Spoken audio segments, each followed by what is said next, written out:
Hello everyone, this is Overcaffeinated. Today I'll be posting the first installment in a series of devlogs that I will record as I create my first game. Now what exactly is my game, you may ask? I'm planning on making a VR game using the Unity engine. This is not only my first major VR project, but also my first Unity project.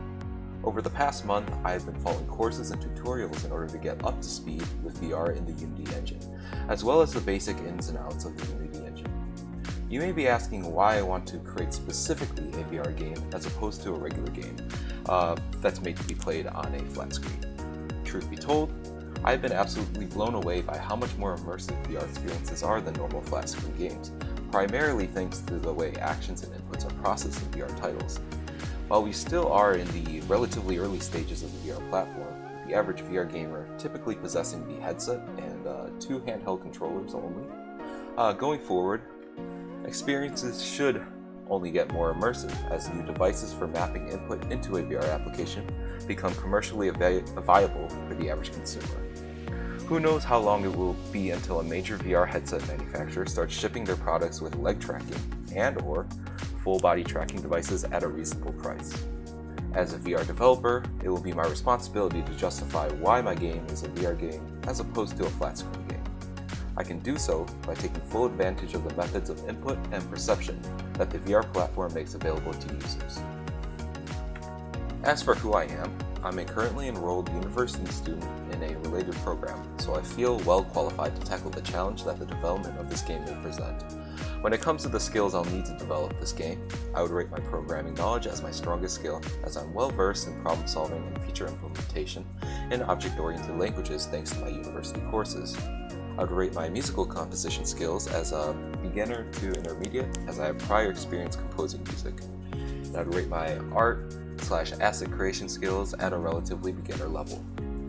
Luckily, the latter two skills are relatively easy to develop on my own outside of a well-structured program, so expect me to post videos on my progress in these fields on this YouTube channel along with this devlog series.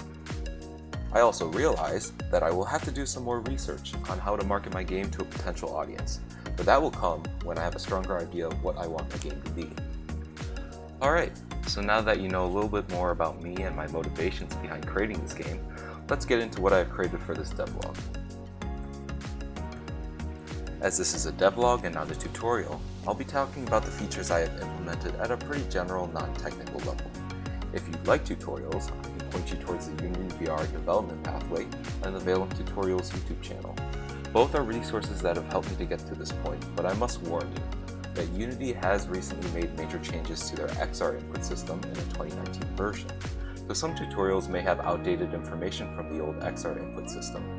Quick tip: if the tutorial has the XR object labeled as XR-Rig instead of XR-Origin, it's using the outdated legacy version of the XR input system.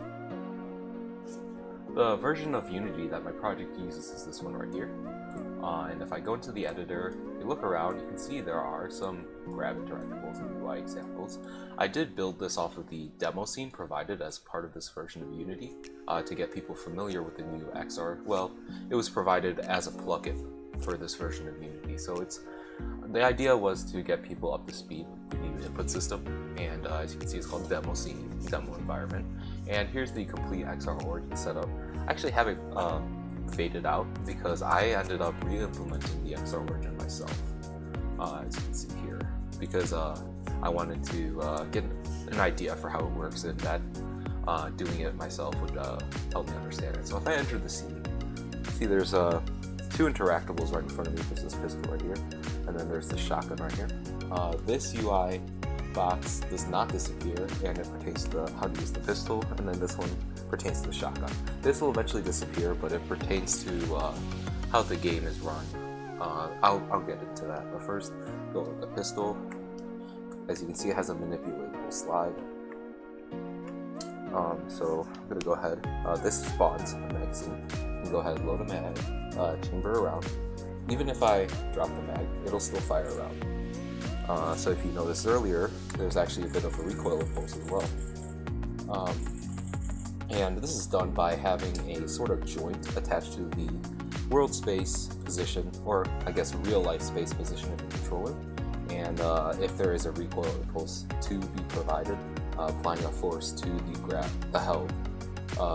interaction, or the whole the hand representation in the Unity world space. So yeah, and I can also drop a mag by pressing the secondary button, which is the button on this right hand controller on the Oculus Quest 2. This is the B button on the right hand. This drops a mag, and the primary button actually has a function as well. This changes the fire mode to full auto, which is not very practical with the recoil implementation, but I thought I'd add it for fun. These interactions also all work with the left hand.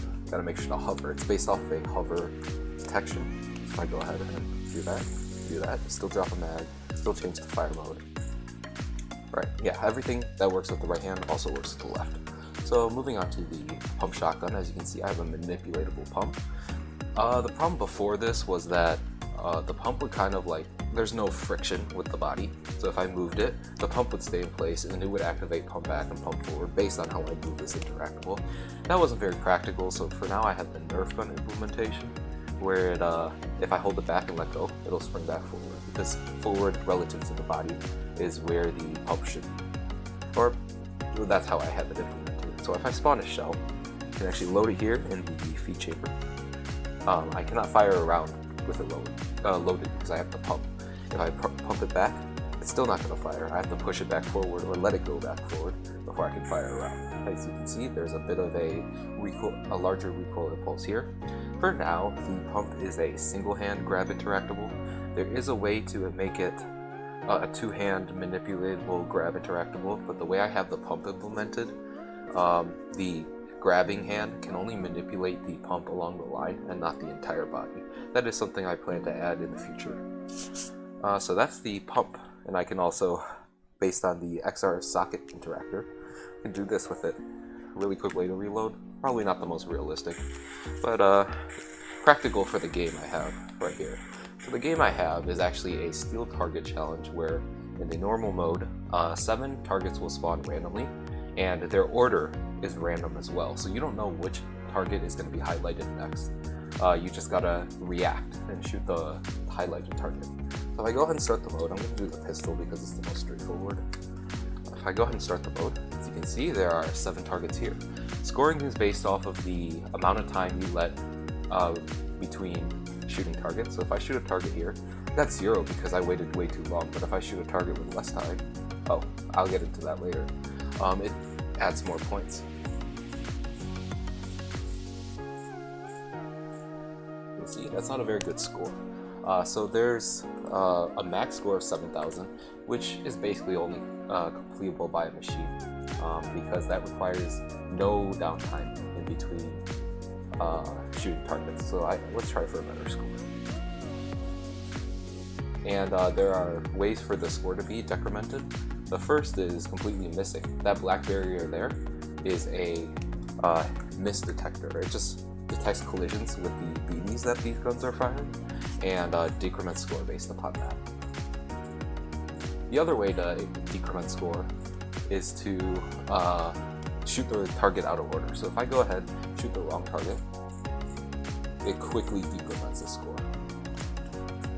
So either miss is a subtraction of 150 points, and the wrong target is a subtraction of 500 points. You may be thinking, why would I shoot the wrong target? Well, based on the random spawning, you could have targets that are very close together. Go ahead and do that. I mentioned earlier how players may be tricked into hitting the wrong target if the targets are close together, but I also mentioned that the targets are randomly generated. So there is an edge case where targets may spawn on top of other targets. But the thing is, I've got this handled because you don't know the order of the targets, but the program, or the code I wrote, is well aware of the order of the targets. So what it does is it sets the z-axis offset of the targets, such that earlier targets are closer to the player and later targets are further away from the player. This way, like as you can see right here, the targets are always, there's never a case where an earlier target is covered by a later target. Yeah. as you can see, I had no problem clearing out that area because the earlier target was in front of the later target. So yeah, that wasn't very good. Shoot the chambered round. And here I've got the shotgun. Let's try it again with the shotgun. I'm going to go ahead and spawn a bunch of shells just so that I don't run out during this example. Alright, we can go ahead and do it with the shotgun. Actually, with the shotgun, one of the hardest things to do was because since the shotgun fires off 8 pellets when fired, each of those pellets previously had a collision because I had started with a pistol and made everything custom or tailored to the pistol. So each pellet has had 8 like colliders on it. So what I did was I removed the colliders from the random spread, and they're really just a representation of what you'll be hitting when you fire the shotgun. Instead, there's an invisible cylinder, a flat cylinder, that acts as the collider for the shot. So that way, if there were 8 pellets, let's say I spawn a target, the first pellet will hit the target, get deleted, but then the other 7 pellets will hit the miss detector and subtract score. And that was a problem, so which was why I had to implement this like hidden disk solution. Okay, so you notice there was another button there, a green button. Let me close out this challenge real quick. Alright, so what this green button does is it activates an endless mode. What this endless mode is constantly spawning targets that randomly spawns around here. There's only one, it's always highlighted, and you can sort of practice reacting. So it's a way to like practice for the steal target mode. If someone didn't watch this video and decided to download this project, then they'll still be able to figure it out because of the UI that I had popping up at the beginning. But don't worry, you guys have me explaining everything. Yeah, so this is an endless mode.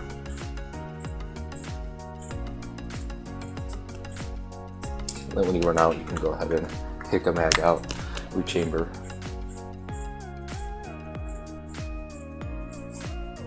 Yeah, so that's the endless mode. And as you can see up at the top, there's the best score for the steal target mode that I had achieved so far.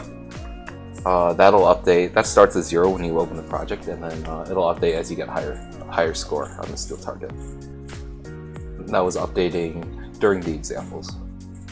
It's going to be hard to get a higher score because anything around or above 6,000 is a pretty good score. That means you pretty much did not miss, and if you did, you recovered pretty fast and eliminated the other targets relatively quickly. So 6,000 is actually a very good score for this simulation. Yeah, there we go. I've got a 6,000. Yeah, so as you can see, that updated. So that's what I've got so far.